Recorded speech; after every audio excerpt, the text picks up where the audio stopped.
There are many elements that go into unbiased investment management, anywhere from the economic modeling that we do all the way to the modeling on inflation. Now we take a look at what we call the Nowcast model, and we can actually take a look at and predict where we are going to go in the future. And doing that, we will help to make adjustments to the assets that you have in your portfolio and ultimately give you unbiased advice when it comes to the overall investments that you hold. Now, as we're beginning today, I want to let you know that we here at Lions Wealth partner with many great organizations to provide information and data that is unbiased. Now, to that extent, one of the companies that we will be highlighting today is Headline Risk Management and the modeling that they go through and how they help us here at Lions Wealth to ultimately provide you with the best investment advice for not only the investments in today's environments, but those going forward. The starting point of good investment management comes back to know where we have been. So what we want to do here is take a look at the data, where we have been. And we take a look at this on a daily basis, and it actually captures the month-over-month changes that have been occurring with our economy. So anything from manufacturing output to the factory orders. Well, maybe even jobless claims are going to be something we need to be understanding more and more. Imports, exports are going to come into play here, as well as anything related to housing and autos and how that relates to the overall consumer. Now, these are different data points that we get on a monthly basis, and we take into account over 30 different data points every single month to come up with the Nowcast model. Now, what this again takes a look at is where we have been. But once we know that, we can start to accurately predict where we are going with respect to the economy. And that is why it's the first step of the overall investment plan. The next element is our gross domestic product, or GDP. Our GDP is one of the most influential aspects when it comes to investment management. Now, the things that we look at here realistically come back down to where the economy is at today and where we think the economy is going in the future. But we take a look at, is the economy growing? Is the economy stagnating? Or even worse, is the economy going into a recession? Now, those aspects that we take a look at here really come down to the projections of where we have been, and then we look at what's called the rate of change, and that is accurately trying to forecast where we are going depending on those different elements of the Nowcast model. So with that in place, once we start knowing where the economy is headed, then we can start looking at the other elements that go into the overall risk management that we talk about here at Lions Wealth. Well, not to be outdone, we take a look at inflation. Inflation is the next crucial element into understanding where our economy is going. You see, when we take a look at our GDP, that is realistically the expectations for the economy, yes, but the credit cycles that comes back to inflation really helps to understand where companies are going and where consumers are going.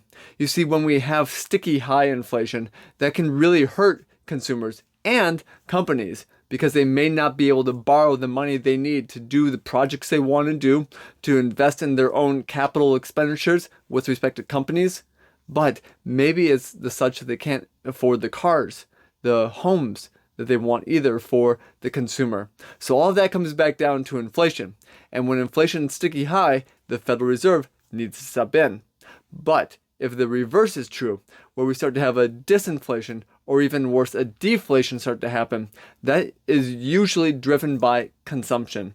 And if we are starting to consume less, not only as a consumer, but also as a company, and we don't have the ability to really buy more capital expenditures or doing some other aspects with our business, well, then it may come back down to we need to start laying people off and do other elements that are going to be cost-cutting measures.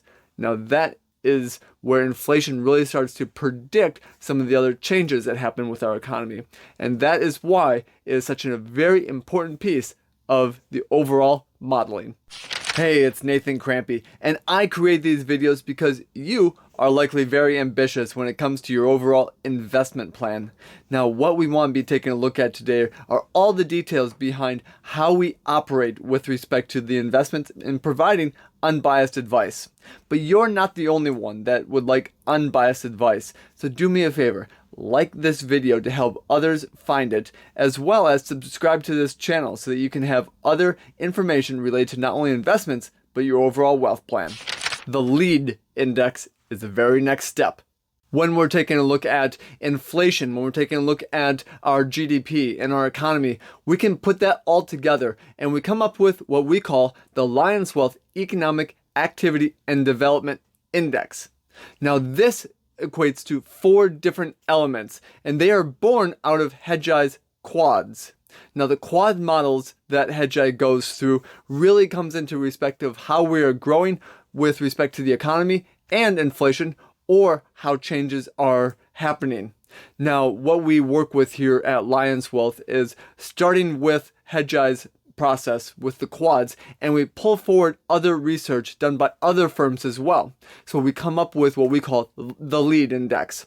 Now the lead stage 1 is really significant because that's where we have an abundance of growth. And we call this the Goldilocks stage.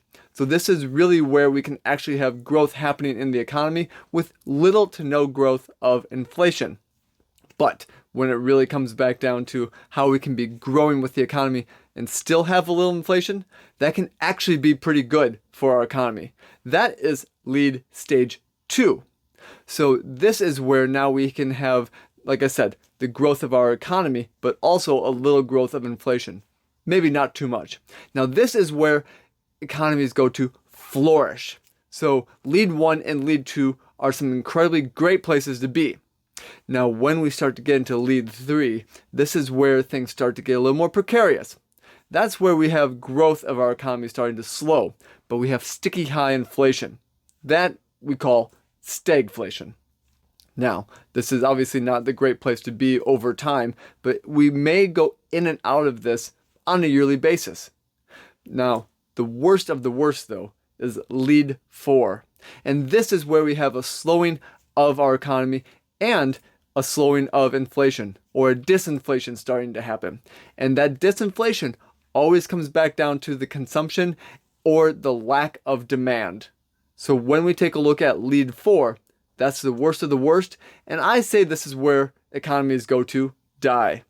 Now, that's being a little dramatic, I understand, but when we take a look at those different lead stages, again, they were born out of the quads from Hedgei, and then we use some different aspects, some different elements, some different data from different companies that come in, and we really make this our own. So now we have the process of saying, now we know exactly where we are going with the markets, with the economy, because of where we have been.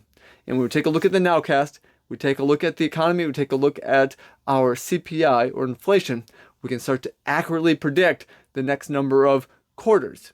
And when we do that, that also comes back down to how we can start mapping out the different investments that are going to be working in those environments. What we are going to take a look at next is going global. We talk about the lead stages as it pertains to the United States, but there's many other countries out there. And so the one element that we take a look at then is, where are the lead stages in every other country around the world? So we can take a look at their GDP, the inflation that's going on in their country. And now we can accurately start to predict the lead stage that they are going to be going into mathematically. Now we do that with respect to every other country that is around the world, and now we get a clear picture as to where we are headed. So whether we are growing as a globe, or whether we are starting to contract, or maybe there's some mismatch happening there. There's some countries that are growing, some others that are not. We can start to understand this. And now we can actually take a look at the lead stages that each one of them are in. And again, this is based upon the math. So we're taking a look at the data, the math behind it, and we can accurately start to use that in raising the highest probability of which lead stage they are going into. Now, once we know that, again, that comes back to our investments and signifying, saying, should we be invested more into that country, or should we be pulling back and not invested as much. But that's the power of going global, and that's the power of the lead index and how it pertains to each individual country, and then how we map that to your investments. Next up is the expected valuations for each asset class with respect to the quads and the leads. As we come into discussing the elements of the countries that are working, the lead stages that they are in, now we can really understand the investments that go into them. So we go and we take a look at the universe worth of investments. And we take a look at anything from growth stocks to value stocks to large companies to small companies. We take a look at the different international type of stocks that we have out there, the different types of international types of bonds, domestic bonds. We also take a look at commodities and anywhere in between. So we take a look at all the different elements with respect to different asset classes. And we can go through history. And this is called backtesting, where we can take a look at where each individual bond, stock, and investment has worked well historically. What lead stages that they have worked well in historically. And we can actually be moving that forward and saying with certainty, and again, this is mathematical certainty, what the expected outcome is for each lead stage that we're going into. Now, yes, I did say with certainty, and that's pretty true because we have a high probability of success. But remember that not everything works in every environment. So what has worked historically may not always be working 100% of the time in this type of environment. But that is, again, the next reason why we want to be using a portfolio approach as well. So we can cherry pick a little bit of some of the different types of investments that should be working in this environment, and now we can start to mold them into a portfolio. And what we start to see is maybe there are some that don't work nearly as well right now, but others are. And then we can start going back and forth and vice versa. And that is how we really start to make some positive work towards growing the accounts.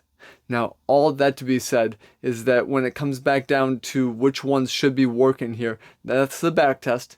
That's what we really want to be working on. And then we can start to model which ones are going to be right for your specific portfolio. Now that we have everything related to inflation taken care of, the economy taken care of, the lead stages taken care of, and the investments that should be working for each lead stage, now it comes back to knowing the portfolio and when and what timing we should be invested into those different investments. Now that is where we take a look at the trend stages. And the trend is really showing where we have been historically. And if we are above the trend line, what that signifies is there's a greater likelihood that we're going to continue to keep going up in price. Now, if we're below the trend line, that signifies that there's a greater likelihood we'll continue to keep going down in price. But all of that comes back down to knowing then when and what time we should be invested into it.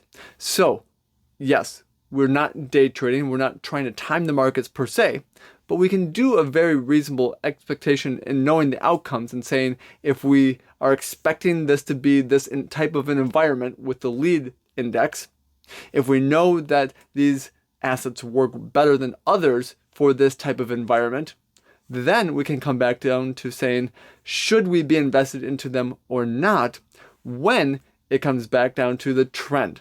So the trend line is very important when it comes to the overall portfolio and knowing when and at what time we should be invested into each one of those assets. Because you've made it this far in the video, I want to celebrate you. You see, it's not enough just to understand what good investment management that is unbiased is all about.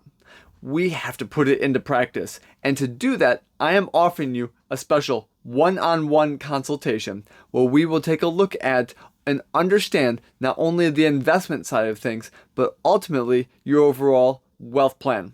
Now, how those two work together and are married, it comes back down to some of the advanced planning that we do here at Lions Wealth. And to do that, the special one-on-one consultation will go through those details and figure out if there are any gaps that exist in your overall investment plan as well as your wealth plan. To do that, click the link below, and I look forward to seeing you in our next meeting. For more videos on investment management and wealth planning, click the link right here.